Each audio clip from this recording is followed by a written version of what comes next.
Gostaria que vocês abrissem as suas Bíblias comigo agora, no Evangelho de São Lucas, Lucas capítulo 1, Evangelho de São Lucas, capítulo 1, versículos 41 e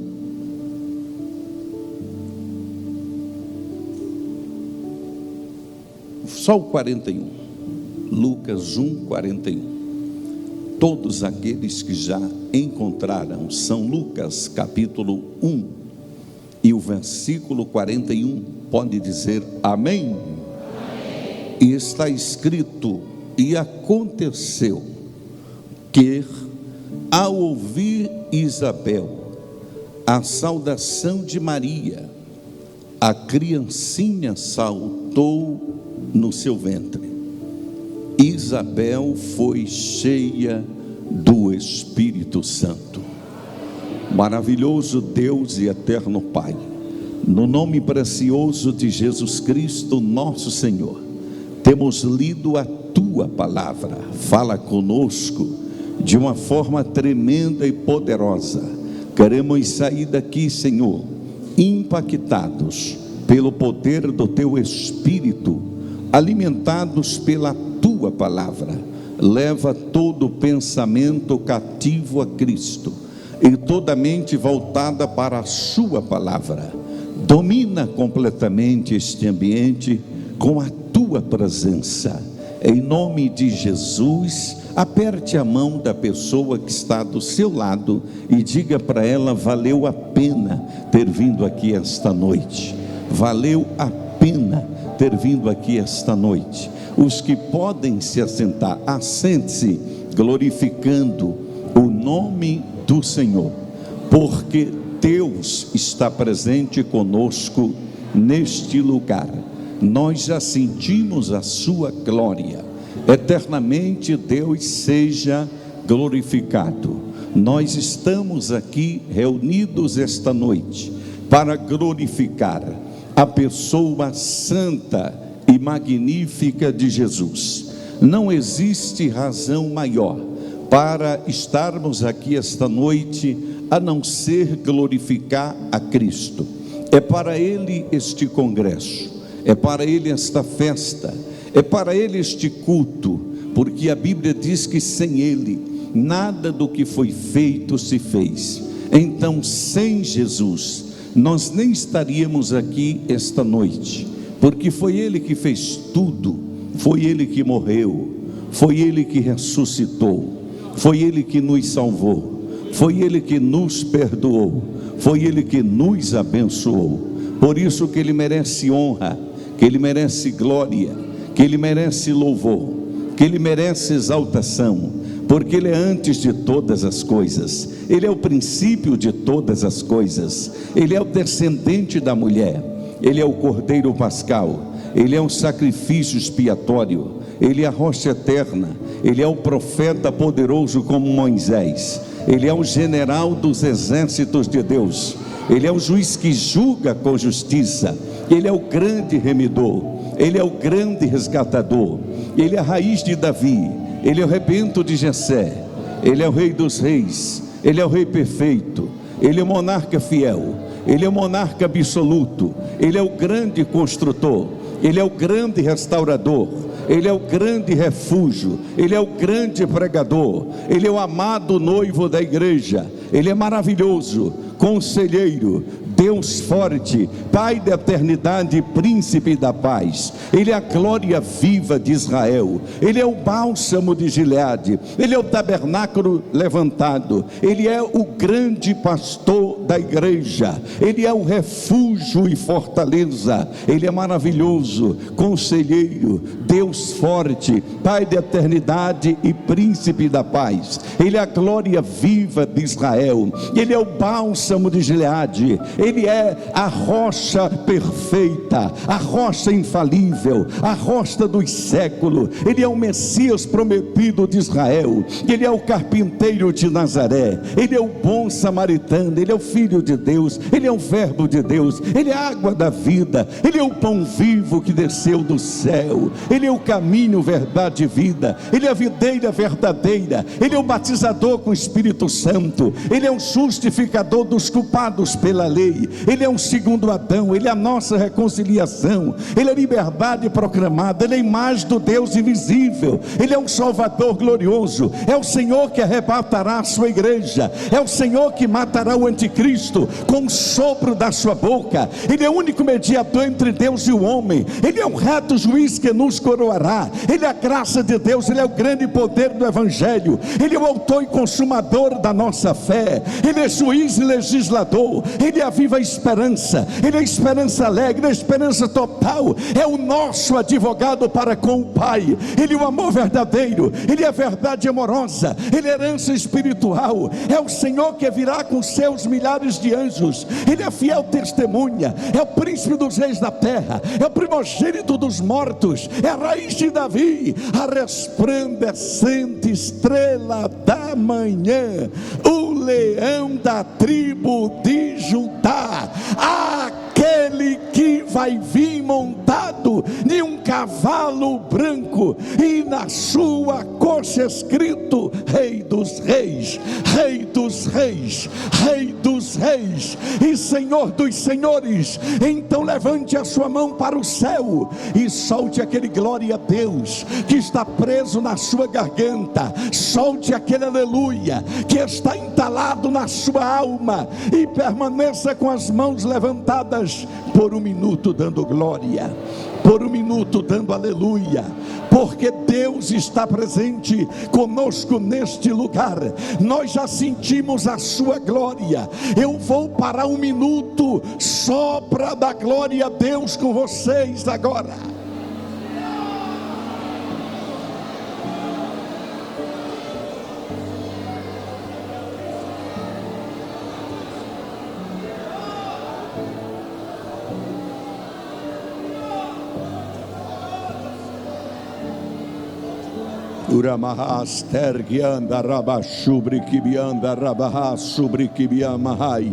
A glória de Deus está neste lugar.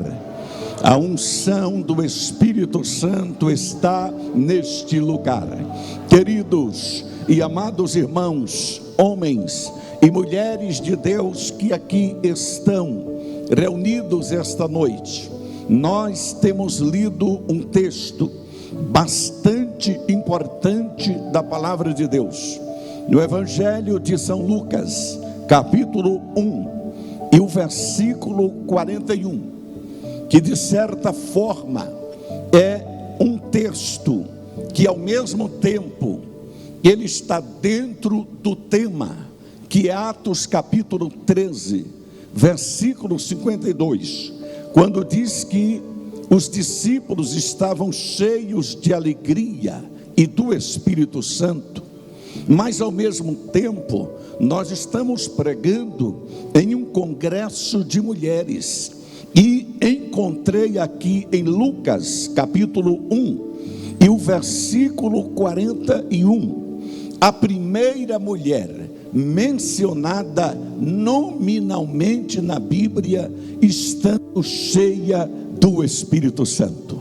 Você vai descobrir vários homens cheios do Espírito Santo na Bíblia. A Bíblia vai mencionar nominalmente vários homens cheios do Espírito Santo, mas nominalmente Isabel é a primeira mulher que a Bíblia menciona estando cheia do Espírito Santo. Exatamente, queridos, Deus deu a ela este privilégio, e justamente quando este fato aconteceu, quando ela recebeu uma visita ilustre, a visita de Maria, a sua prima, que também estava grávida de Jesus. Então, para se cumprir a profecia que Deus havia prometido a Isabel, quando a Bíblia vai mostrar que Isabel, ela recebeu a realização do sonho materno, já com a idade avançada. Exatamente o milagre de Isabel foi parecido com o milagre de Sara, porque Sara, ela se tornou mãe já com a idade avançada, e a Bíblia vai mostrar que este casal que temia a Deus, exatamente o sacerdote Zacarias, que era da ordem de Arão, com a sua esposa Isabel, viviam irrepreensíveis diante de Deus. Era um casal que temia ao Senhor, porém não tinha filhos. E vocês sabem muito bem como era frustrante para uma mulher israelita não ter filho. Uma mulher que não tinha filho, ela se sentia desprovida da bênção de Deus.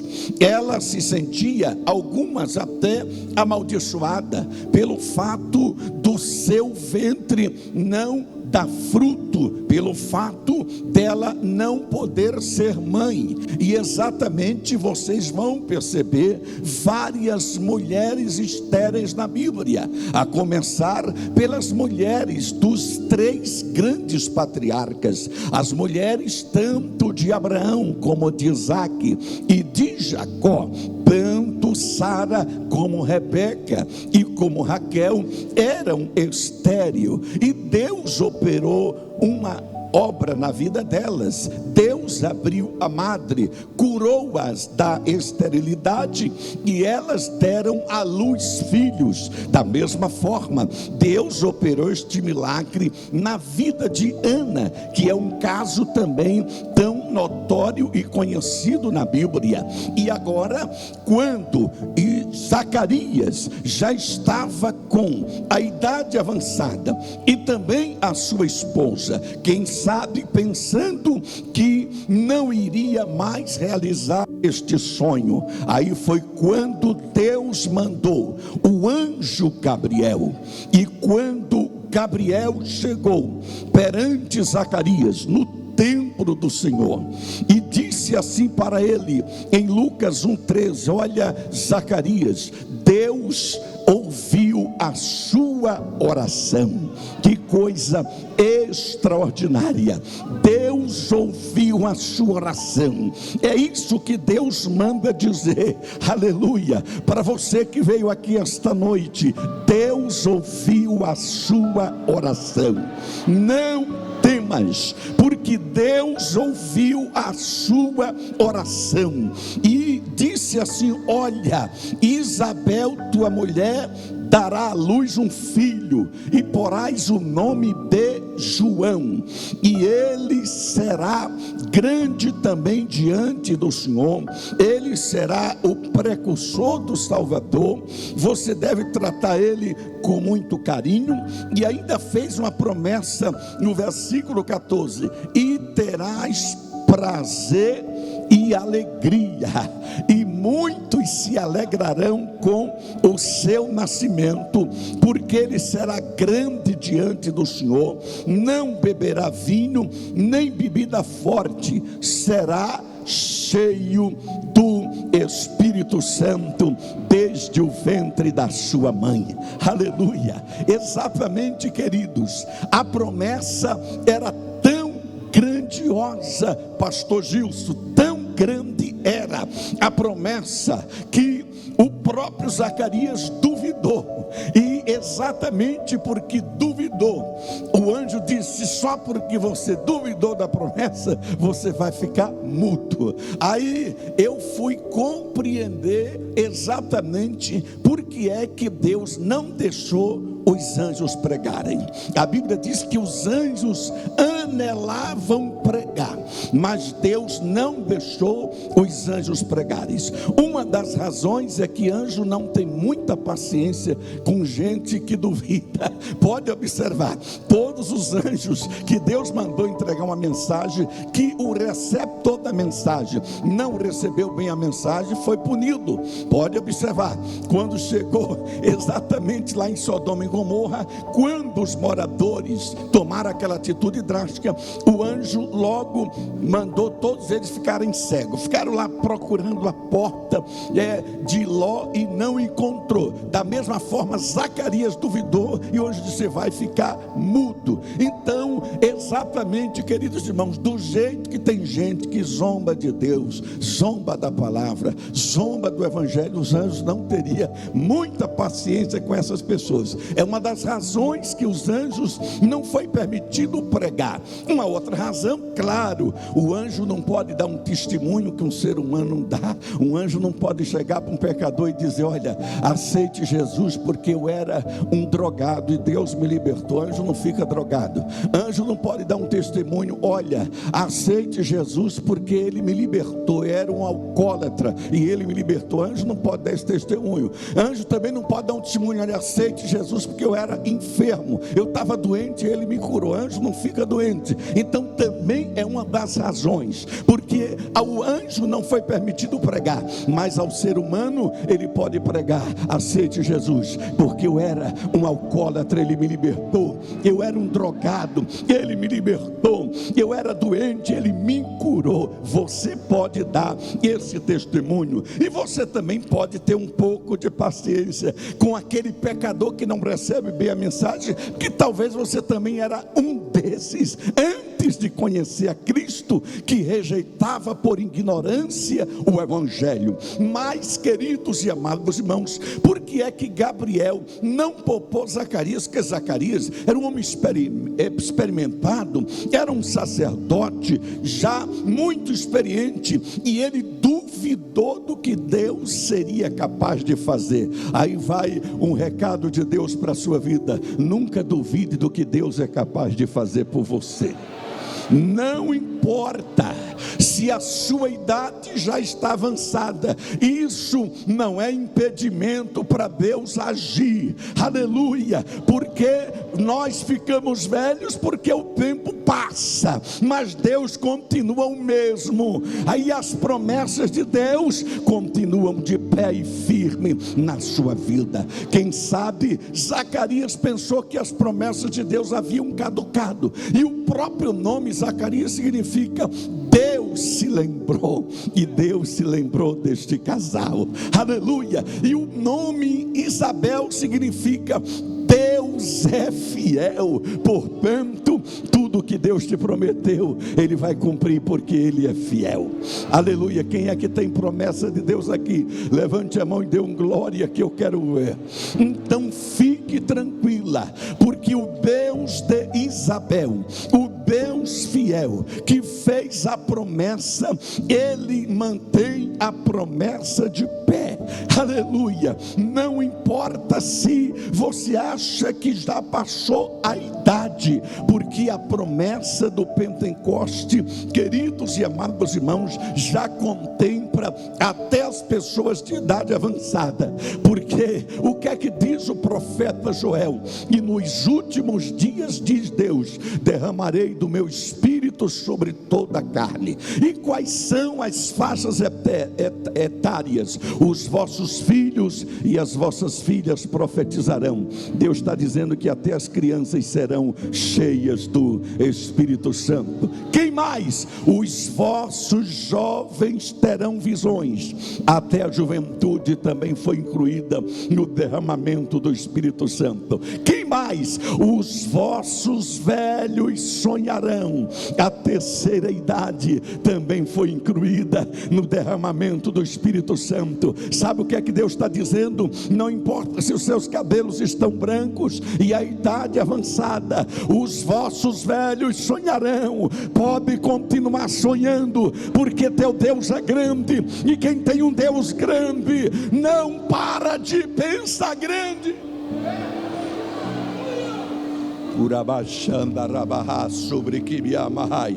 E sobre os meus servos, aqueles escravos que nem eram contados como pessoas, e sobre as minhas servas, aí Deus inclui as mulheres, e sobre as minhas servas derramarei do meu espírito Espírito naqueles dias e profetizarão. Então, na promessa de Joel, você já foi incluída, aleluia. E por isso, queridos e amados irmãos, a Bíblia diz que quando Isabel ficou grávida de João Batista, ela recebeu a visita ilustre de Maria, e quando Maria acabou de entrar na casa dela, aleluia, ao ouvir Isabel a saudação de Maria, a criancinha saltou no seu ventre.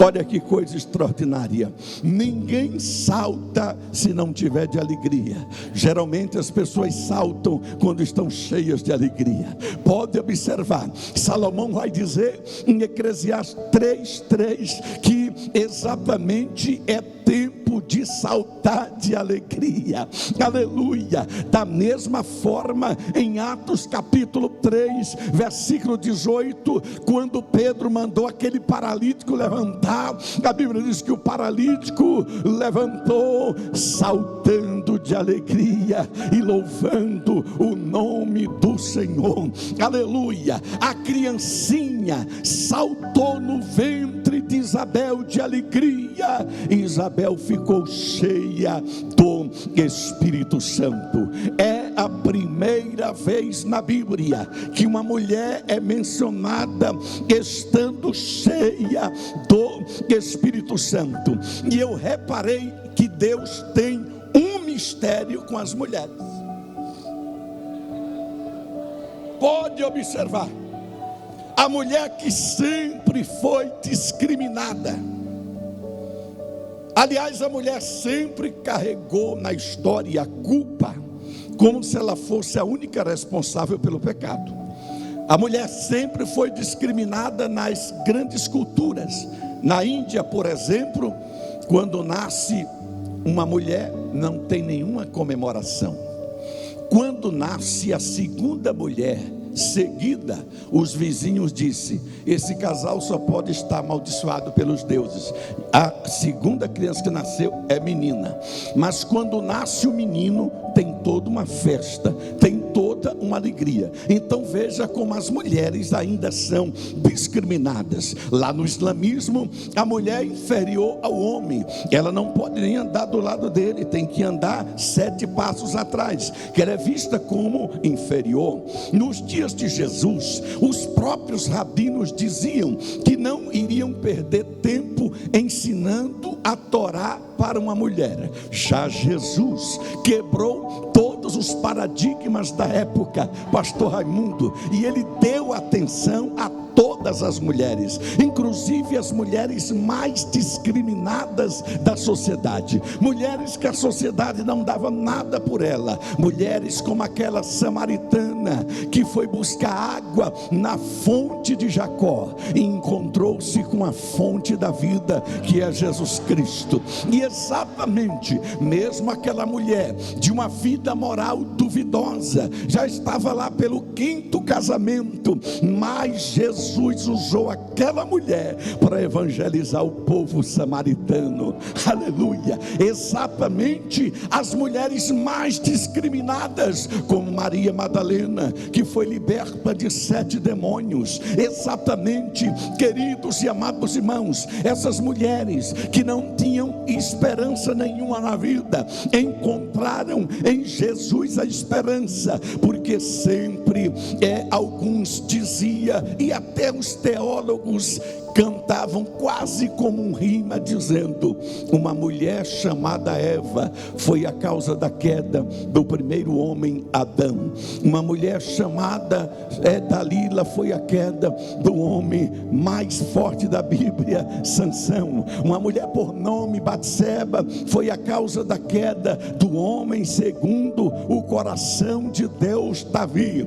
As mulheres foram a causa da queda do homem mais sábio da Bíblia, Salomão. Mas também uma mulher por nome Maria foi levantada por Deus para ser a mãe do Salvador do mundo, aleluia. Então Jesus resgatou a dignidade da mulher, que era tão discriminada, que era tão desprezada. E agora, queridos e amados irmãos, a Bíblia vai mostrar Isabel cheia do Espírito Santo. Quantos querem sair daqui cheios do Espírito Santo? Levante a mão e glorifique o nome de Jesus Cristo. Você vai sair daqui cheio do Espírito Santo, porque a promessa do derramamento do Espírito Santo contempla todas as pessoas de forma indiscriminada. E a Bíblia vai mostrar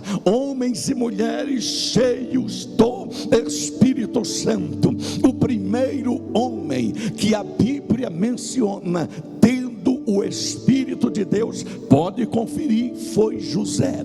A Bíblia vai dizer em Gênesis capítulo 41 e versículo 38, que depois que José traduziu o sonho de Faraó, interpretou o sonho de Faraó, o próprio Faraó virou para os seus oficiais dizendo: acharíamos homens como esse em que há o Espírito de Deus.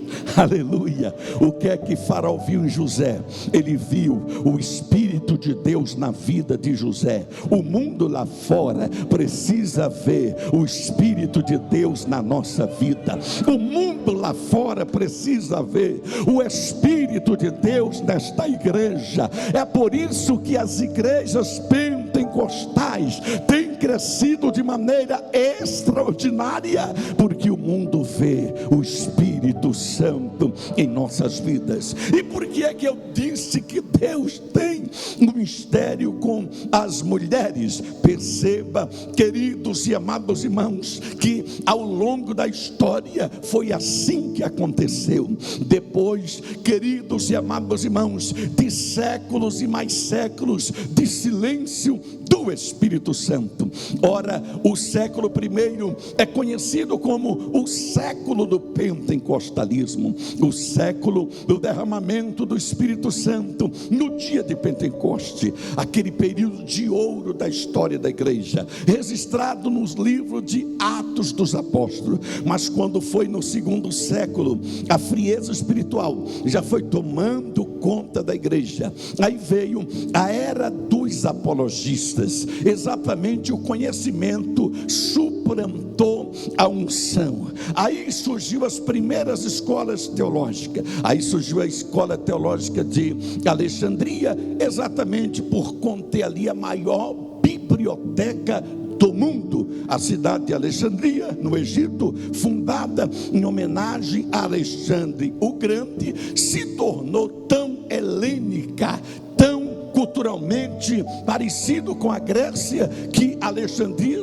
virou a Atenas do Egito. E ali surgiu a primeira escola teológica, fundada por Clemente de Alexandria, e depois pelo seu sucessor Origênesis, que fez uma associação entre filosofia e teologia. Depois veio a escola teológica do Ocidente, em Cartago, fundada por Tertuliano. E eles começaram a perceber, vocês que são estudantes de história, que sabem muito bem, chegou uma hora que a filosofia invadiu tanto a igreja, sufocando o Espírito Santo, que Tertuliano, que já gostava mais da obra do Espírito Santo, exatamente por isso que ele defendeu o montanismo. E o montanismo foi um movimento pentecostal que desejava, que anelava o retorno da igreja ao dia de Pentecoste. Apenas Montano foi mal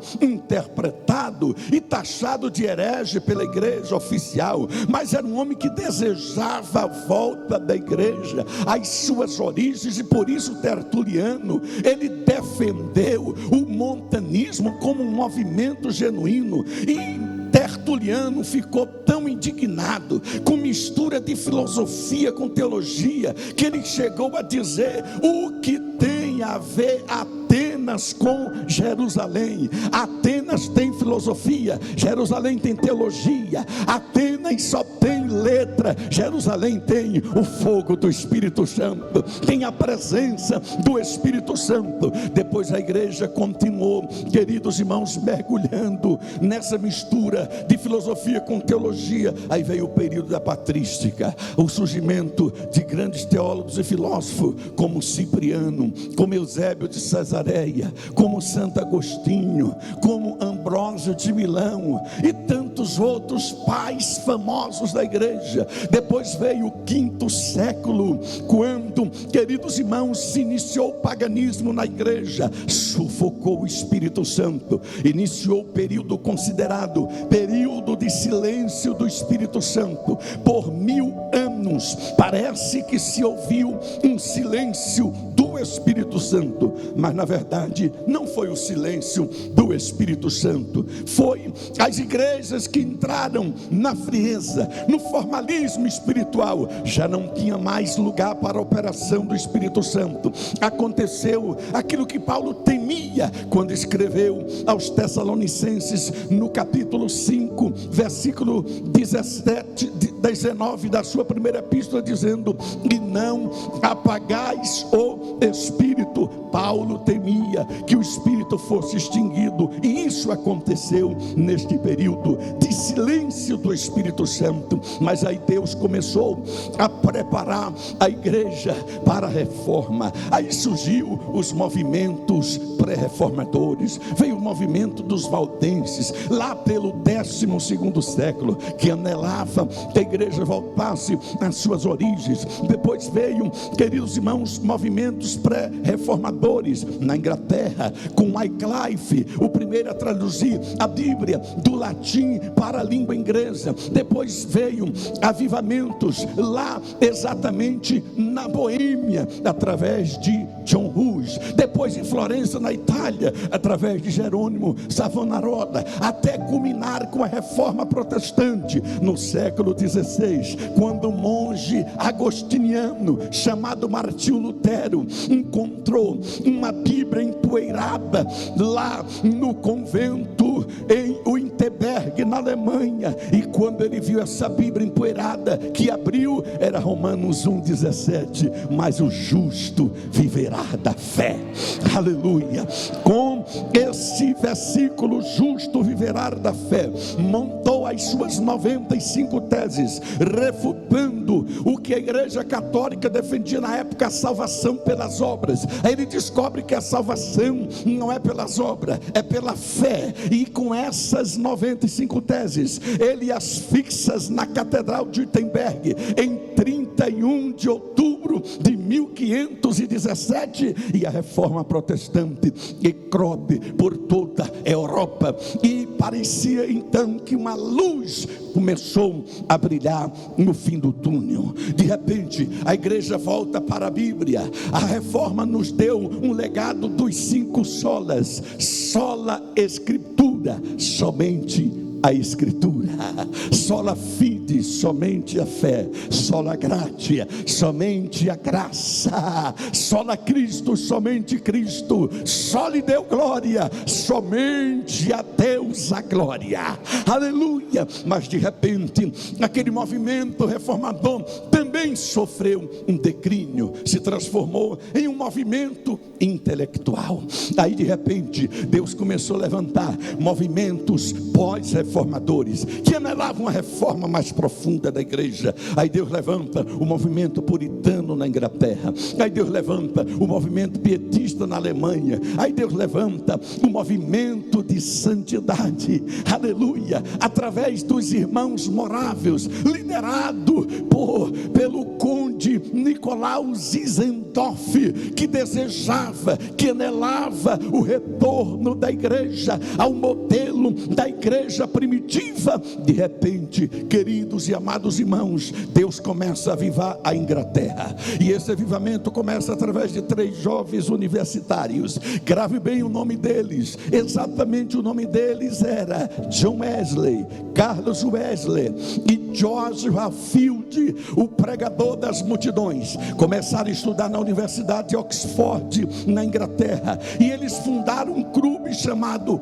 Clube Santo. Só podia participar desse clube quem aceitava o desafio de ler a Bíblia pelo menos 2 horas por dia, quem aceitava pelo menos orar 2 horas por dia, e quem aceitava ajudar aos pobres, aos menos favorecidos, e conseguiu juntar um grupo de no máximo 15 jovens. Através daquele grupo, em uma madrugada orando, foram visitados poderosamente por Deus, aleluia. E dali Deus levantou Joshua Field, o pregador das multidões, John Wesley, que impactou a Inglaterra com o poder do Espírito Santo, e o seu irmão Carlos Wesley, através de louvores inspirado pelo Espírito Santo, aí fundou o Holiness, movimento de santidade. De repente esse movimento cresce, vai para os Estados Unidos da América. Aí Deus levanta Jonathan Edwards, que se une com Joshua Field, e começa os grandes despertamentos americanos no século XVIII. Sabe o que era isso? Era Deus preparando o mundo para a chegada do pentecostalismo. Aí quando é no século XIX, Deus levanta Moody, o célebre ganhador de alma. Deus levanta Charles Finney, o grande avivalista urbano. Charles Finney era um homem tão cheio de Deus, era um homem tão cheio do Espírito Santo, que quando ele chegava no lugar para pregar, queridos e amados irmãos, só de olhar para as multidões, quem estava oprimido caía no chão, endemoniados, porque era um homem cheio do poder do Espírito Santo. Era um homem tão cheio de Deus, que teve uma vez que ele pregou em um ginásio, e logo depois ia haver um show naquele ginásio, um show mundano. Não conseguiram instalar o palco para começar o show, porque continuou dentro do ginásio um eco do Espírito Santo impregnando aquele lugar, aleluia, que não teve condições de realizar aquele show, porque o lugar estava ainda tremendo no poder do Espírito Santo. De repente, deste movimento de santidade,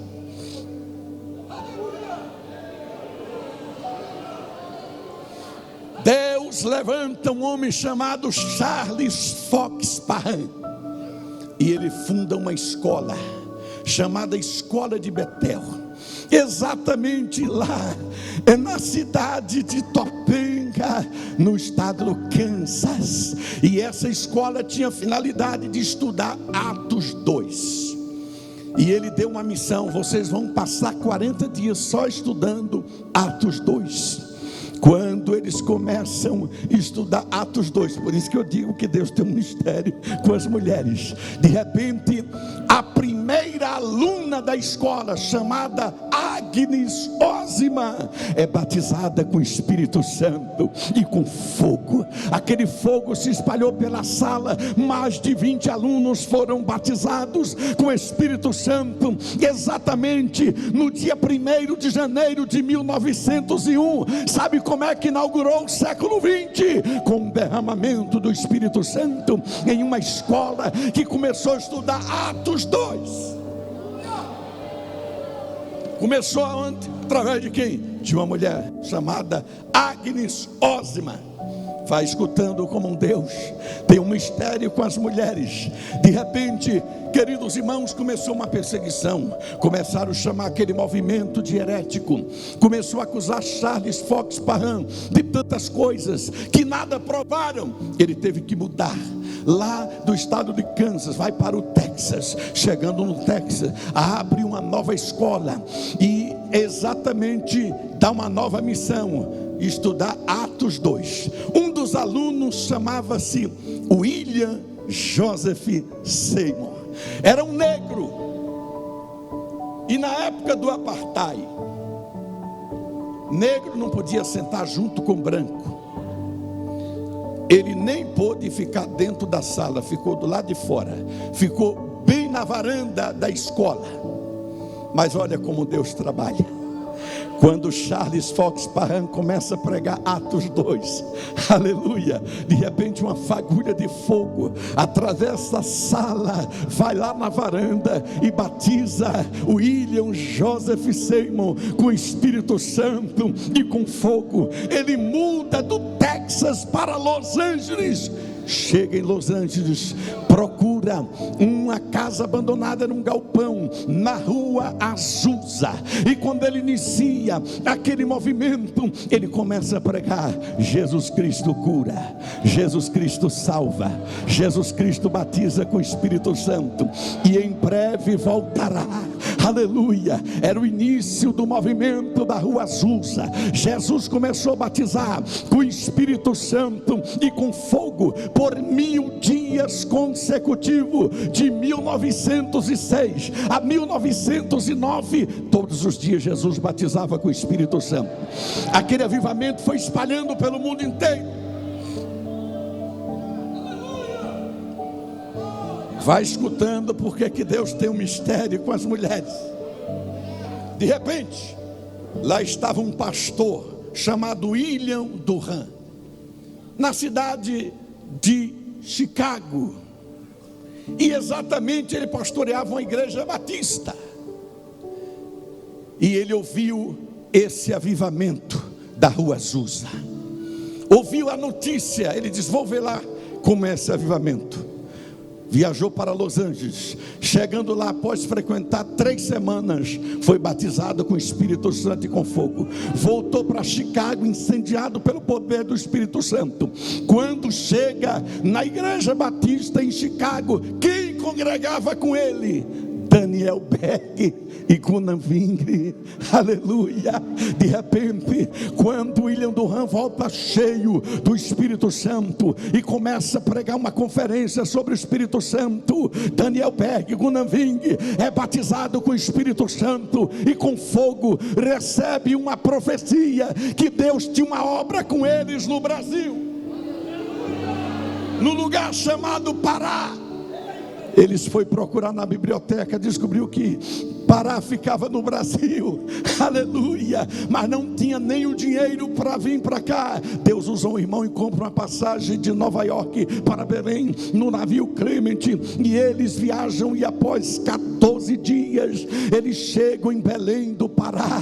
Quando eles chegam em Belém do Pará, procuram uma igreja batista, porque eles eram da igreja batista lá de Chicago. O pastor recebeu eles, colocou eles no porão. Quando deu a oportunidade para eles pregarem, a primeira mensagem deles foi Atos 2, aleluia. Pregou com poder, com graça, com unção, aleluia. Começou a ouvir um barulho de glória a Deus aqui, outro glória a Deus ali. O pastor não gostou, e o que é que acontece? Expulsou ele da igreja e mais um grupo de 18 membros. Um daqueles membros, chamado Henrique, chegou para os missionários e disse: não se preocupe, tem um quartinho lá em casa para vocês, aleluia.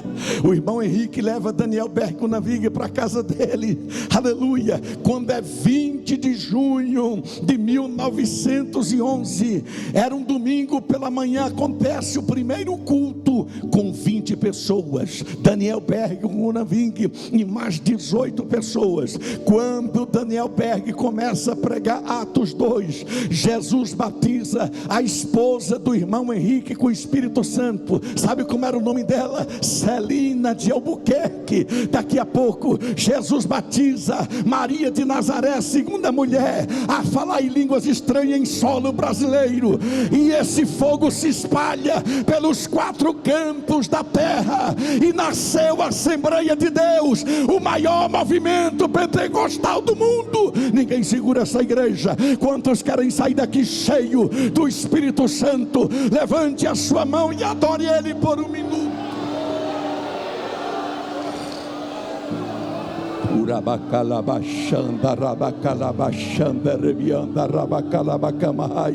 Há uma unção sobrenatural neste lugar. Você vai sair daqui como Isabel, cheio do Espírito Santo. Sabe por que você vai sair daqui cheio do Espírito Santo? Porque Jesus Cristo prometeu em Atos capítulo 1 versículo 8: mas recebereis poder ao descer sobre vós o Espírito Santo, e ser minhas testemunha tanto em Jerusalém, Judéia e Samaria, e até os confins da terra. Em Atos capítulo 2 e versículo 4: e todos foram cheios do Espírito Santo. Atos capítulo 4 versículo 8: Pedro estava cheio do Espírito Santo. Atos capítulo 4 versículo 31: e tendo eles orado, tremeu o lugar onde estavam reunidos, todos foram cheios do Espírito Santo, e tanto falavam em línguas, como anunciava com intrepidez a palavra de Deus. Quantos querem sair daqui cheio do Espírito Santo? Você vai sair daqui cheio do Espírito Santo, porque em Atos capítulo 6 versículo 3 está escrito que foram escolhidos 7 homens de boa reputação, cheio do Espírito Santo e de sabedoria. Está escrito em Atos capítulo 6 e versículo 8 que Estevão, cheio de graça e poder, fazia sinais e prodígio entre o povo. Está escrito em Atos capítulo 7 e versículo 55 que Estevão, cheio do Espírito Santo, viu os céus abertos. Quem quer ver os céus abertos aqui? Levante a sua mão e dê um glória, que eu quero ver. Você vai sair daqui cheio do Espírito Santo, porque em Atos capítulo 11 versículo 24 diz que Barnabé era um homem bom, cheio de fé e do Espírito Santo. Em Atos capítulo 13 versículo 52 está escrito que os discípulos estavam cheios de alegria e do Espírito Santo. Paulo fala em Romanos capítulo 8 e versículo 14 que todos os que são filhos de Deus são guiados pelo Espírito de Deus. Paulo fala em Romanos capítulo 8 e versículo 26 que o Espírito intercede por nós com gemidos inexprimíveis. Paulo fala em Romanos capítulo 14 e versículo 17 que o reino de Deus não é comida nem bebida, mas justiça e paz e alegria no Espírito Santo. Está escrito em 1 Coríntios capítulo 2 e versículo 4 que a minha pregação não consistiram em palavras persuasivas de sabedoria humana, mas na demonstração do Espírito de poder, para que a vossa fé não se apoiasse em sabedoria humana, mas no poder de Deus. Está escrito em 2 Coríntios capítulo 3 e versículo 3 que nós somos como carta de Cristo, escrita não com tinta, mas pelo Espírito do Deus vivo. Está escrito em 2 Coríntios capítulo 3 e versículo 17 que o Senhor é o Espírito. Onde há o Espírito de Deus, aí há liberdade.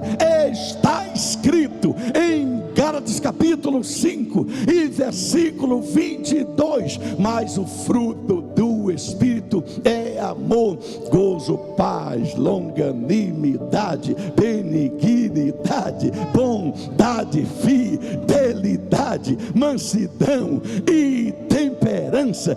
Está escrito em Efésios capítulo 1 e versículo 13 que nós fomos selados pelo Espírito Santo da promessa. Está escrito em Efésios capítulo 5 e versículo 18: e não vos embriagueis com o vinho, no qual há dissolução, mas enchei-vos do Espírito, mas enchei-vos do Espírito, mas enchei-vos do Espírito, mas enchei-vos do Espírito, mas enchei-vos do Espírito. Está escrito em Filipenses capítulo 3 e versículo 3 que nós adoramos a Deus no Espírito. Está escrito em 1 Tessalonicenses capítulo 4 e versículo 8 que é Deus que vos dá o seu Espírito Santo. Está escrito em 2 Tessalonicenses capítulo 2 e versículo 13 que Deus vos escolheu desde o princípio para a salvação, pela santificação do Espírito e fé na verdade. Está escrito em 2 Timóteo capítulo 1 e versículo 7 que Deus não nos deu um espírito de covardia, mas de poder, de amor e de moderação. Está escrito em 2 Timóteo capítulo 1 e versículo 14: guarda o bom depósito mediante o Espírito Santo que habita em vós. Está escrito em Tito capítulo 3 e versículo 5 que nós fomos salvos mediante o lavar regenerador e renovador do Espírito Santo. Está escrito em Tiago capítulo 4 e versículo 5 que o Espírito tem ciúme de nós. Está escrito em 1 Pedro capítulo 4 e versículo 14 que sobre vós repousa o Espírito da glória de Deus. Está escrito em 2 Pedro capítulo 1 e versículo 21 que os homens santos falaram da parte de Deus, movido pelo Espírito Santo. Está escrito em 1 João capítulo 5 e versículo 6 que o Espírito é o que dá testemunho, porque o Espírito é a verdade. Está escrito em 1 João capítulo 5 e versículo 7 que 3 são os que testificam lá no céu: o Pai, a Palavra e o Espírito Santo. Esses 3 são um. Está escrito em Judas capítulo 1 e versículo 20: edificando a vossa fé santíssima, orando no Espírito Santo. Está escrito em Apocalipse capítulo 2 e versículo 7: quem tem ouvidos ouça o que o Espírito diz às igrejas. Está escrito em Apocalipse capítulo 22 e versículo 17 que o Espírito diz vem, e a noiva diz vem, e quem tem sede venha e receba de graça da água da vida. Aleluia. Quantos podem glorificar o seu nome? Levante a sua mão e adore Ele por um minuto agora. Urabacalabachanda rebianda rabasubri kibiamai revachanda rebianda rabacamaia. Com a permissão do pastor Raimundo, coloque-se todos de pé dando glória. Coloque-se todos de pé dando glória. Rebiamahas ergiamai.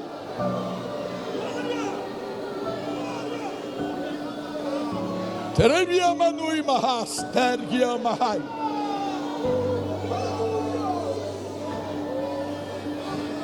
A partir de hoje, onde você colocar a mão, haverá cura, haverá milagres.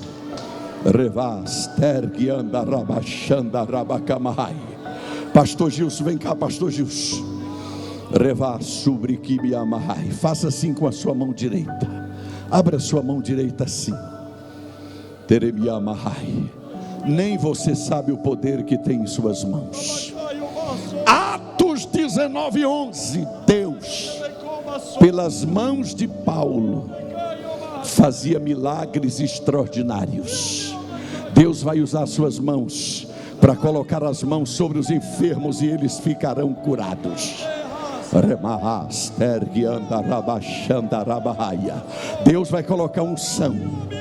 Deus vai colocar unção. Faça assim com a sua mão direita. Toca na mão direita do seu irmão. Mão direita com mão direita e diga para ele: recebe o que Deus está te dando agora.